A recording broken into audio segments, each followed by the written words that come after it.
Hello दोस्तों, नमस्कार। आज की वीडियो की शुरुआत हम एक अच्छे से थॉट के साथ करेंगे कि मेहनत क्या है। मेहनत वो सुनहरी चाबी है जो बंद भविष्य के दरवाजे भी खोल देती है। तो आप गाइस, आपको सभी को मेरी एक एडवाइस है कि आप लगातार मेहनत करते रहिए, आपको जरूर अच्छा रिजल्ट मिलेगा देखने को। तो इसी तो अच्छे से विचार के साथ हम ये यूनिट 16 जो कि है गवर्नेंस इशू एंड स्ट्रेटेजीज, ये यूनिट हम स्टार्ट करेंगे। तो चलिए देखते हैं। क्वेश्चन नंबर 1 क्या है? Which of the following is the correct meaning of governance? इसमें आपको बताना है कि शासन का सही अर्थ जो है वो क्या है। Option A, it is quite limited in nature, कि यह प्रकृति में काफी सीमित है। ऑप्शन बी कहता है कि it doesn't have social, political and economic dimensions, कि इसमें सामाजिक, राजनीतिक और आर्थिक आयाम नहीं है। Option C is it is the process of decision making and its implementation, यह निर्णय लेने और उसके कार्यान्वयन की प्रक्रिया है। Option D says that it is a less comprehensive concept, कि यह एक कम व्यापक अवधारणा है। तो इसका सही जवाब देखिए क्या होगा। वो होगा आपका ऑप्शन सी, कि गवर्नेंस क्या होती है? It is the process of decision making and its implementation. और जो बाकी पॉइंट्स थे, इसकी जो बाकी करेक्टरिस्टिक्स दे रखी थी, वो देखिए क्वाइट ये लिमिटेड नहीं है, इसका स्कोप जो है वो अनलिमिटेड है। और इसका जो इट डजंट हैव की बजाय क्या आना चाहिए था? It has social, economical and political dimensions. और ये बहुत ही ज्यादा कॉम्प्रिहेंसिव, बहुत व्यापक ये अवधारणा है। बढ़ते हैं क्वेश्चन नंबर 2 की तरफ। The concept of good governance was formulated by the dash in 1992, कि 1992 में किसके द्वारा सुशासन की अवधारणा जो है वो तैयार की गई थी।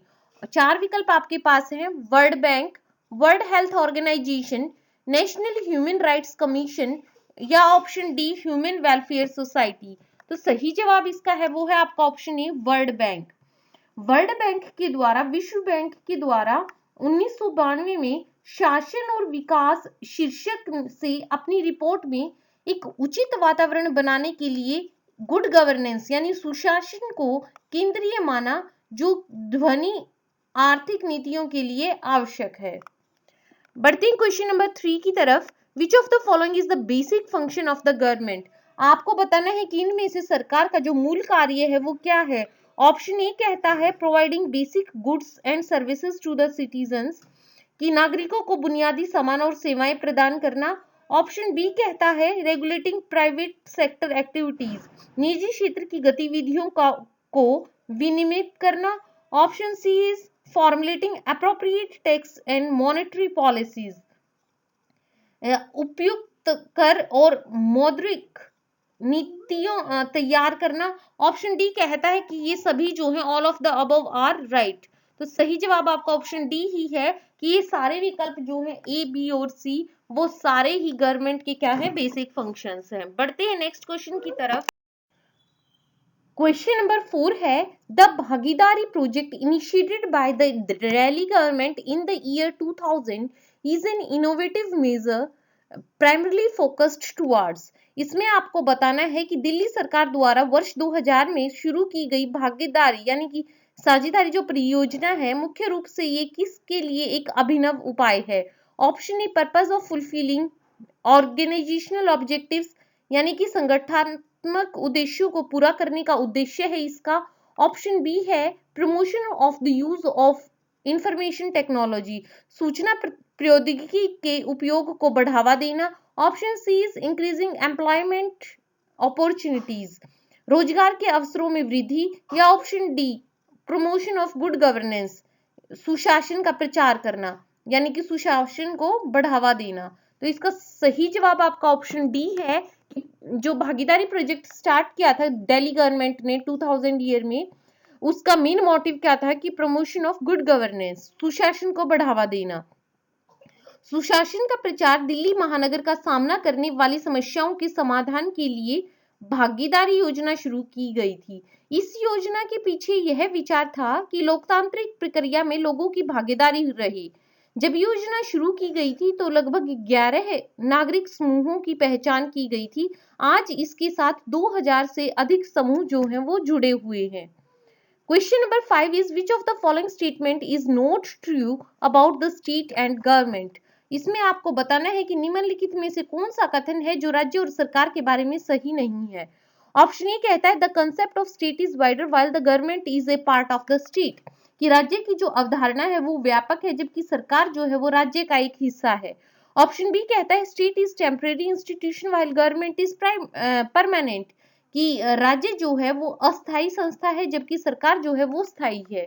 ऑप्शन सी कहता है कि the state represents the common interest of the society while the government can at times represent the interest of the party in power, कि राज्य समाज के सामान्य हित को प्रतिनिधित्व करता है जबकि सरकार जो है वो कई बार सत्ता में पार्टी के हितों का प्रतिनिधित्व करती है। ऑप्शन डी कहता है कि ऑल द अबव जो है वो नॉट ट्रू है, वो सही नहीं है।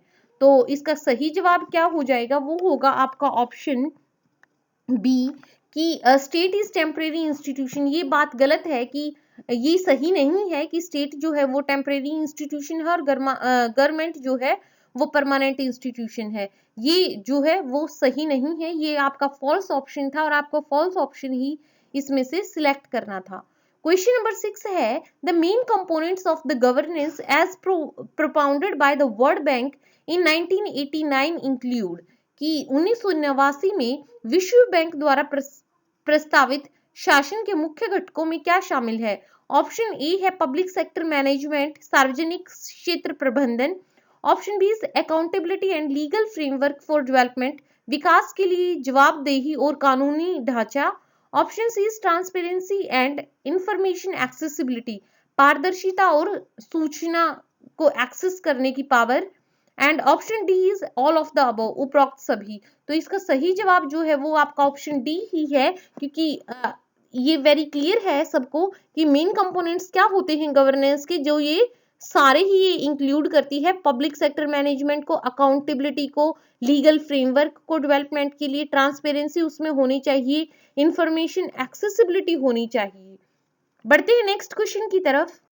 Question number 7 is dash are the statements that provide information to the general public about the nature of the services being provided by that organization, procedures, costs involved, mechanisms for lodging complaints in the case the citizens are not satisfied, time taken for their redressal and so on, कि आपको बताना है कि इनमें से कौन से वो कथन है जो उस संगठन द्वारा प्रदान की जा रही सेवाओं की प्रकृति, प्रक्रियाओं, लागतों, शामिल होने की शिकायतों के बारे में आम जनता को जानकारी प्रदान करते हैं और अगर नागरिकों को संतुष्ट नहीं किया जाता है तो उनके निवारण के लिए समय लिया जाता है।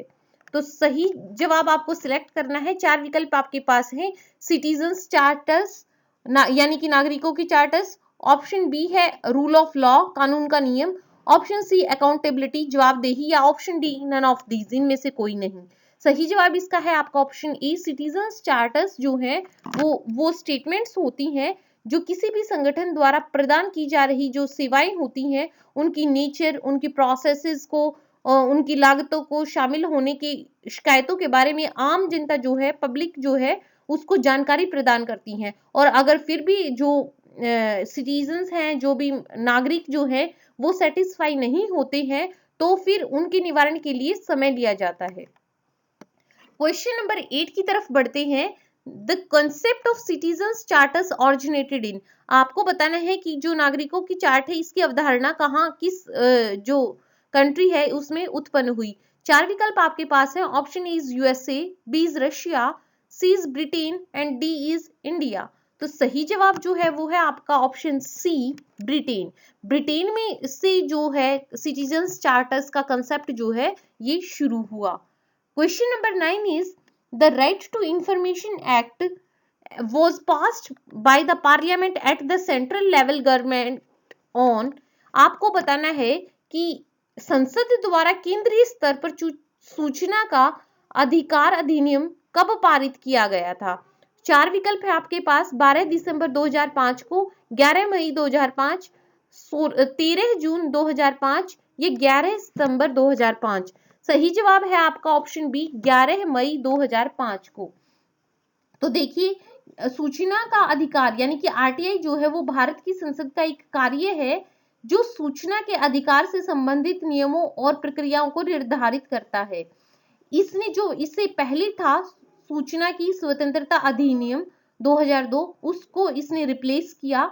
आरटीआई अधिनियम के प्रावधानों के तहत भारत का कोई भी नागरिक जो है वो सार्वजनिक प्राधिकरण से सूचना का अनुरोध कर सकता है जो कि शीघ्रता से जवाब देने के लिए आवश्यक है। 30 दिनों के भीतर मतलब इसका जवाब दिया जाता है।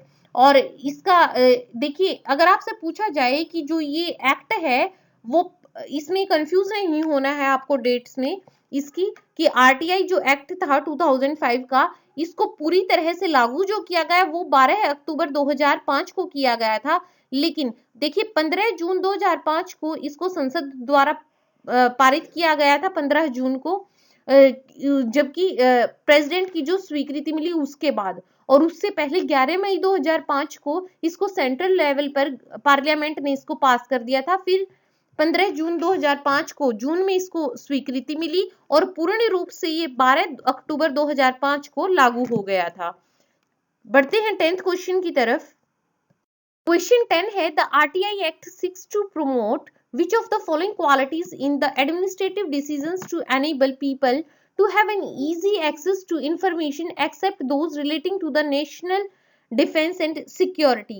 कि इसमें आपको बताना है कि आरटीआई अधिनियम प्रशासनिक निर्णयों में निम्नलिखित में से किस गुण को बढ़ावा देने के लिए प्रयास करता है ताकि लोगों को राष्ट्रीय रक्षा और सुरक्षा से संबंधित जानकारी के अलावा बाकी सभी जो सूचनाएं हैं वो आसानी से मिल सकें। 4 विकल्प हैं आपके पास। ऑप्शन इज ट्रांसपेरेंसी, पारदर्शिता।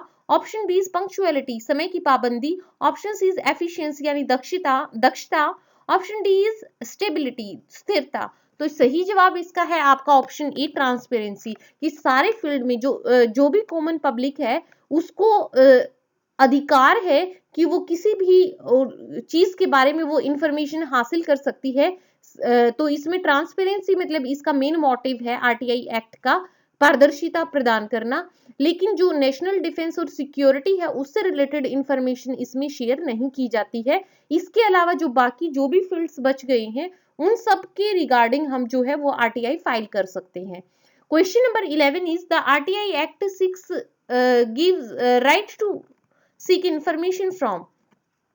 कि आरटीआई जो अधिनियम है इसमें किसके रिगार्डिंग हम जानकारी ले सकते हैं। ऑप्शन ए एमएनसीज की, मल्टीनेशनल कंपनीज की। ऑप्शन बी एसोसिएशंस, संघों की regarding. Option C private companies, निजी कंपनियों के बारे में। या ऑप्शन डी पब्लिक अथॉरिटीज, सार्वजनिक प्राधिकरण। तो सही जवाब आपका है ऑप्शन डी, पब्लिक अथॉरिटीज। कि पब्लिक अथॉरिटीज के बारे में हम इसमें इंफॉर्मेशन जो है वो ले सकते हैं। क्वेश्चन नंबर 12 जो कि इस यूनिट का मेरे हिसाब से जो लास्ट मेन इंपॉर्टेंट क्वेश्चन है वो है, which of the following statements is not true regarding the Gyan Doot programme launched in Dhar district of Madhya Pradesh. इसमें आपको बताना है कि मध्य प्रदेश के धार जिले में शुरू किए गए ज्ञानदूत कार्यक्रम के बारे में इनमें से कौन सा कथन जो है वो सही नहीं है। 4 विकल्प आपके पास है। Option A is, it is an internet connecting rural cyber cafes catering to the needs of citizens. यह एक इंटरनेट है जो कि नागरिकों की जरूरतों को पूरा करने के लिए ग्रामीण साइबर कैफे को जोड़ता है। Option B is, it won Stockholm award in the year 2000। की वर्ष 2000 में इसे स्टॉकहोम पुरस्कार से सम्मानित किया गया। Option C is, it is a single window facility for the citizens to avail information. कि यह जो है वो नागरिकों को जानकारी प्रदान करने के लिए ये एकल विंडो के रूप में ये काम करती है। Option D is, initially computers in 80 villages have been set up in gram panchayat. कि इसके शुरुआती दौर में जो है वो 80 गांव में कंप्यूटर जो है ग्राम पंचायतों में स्थापित की गई।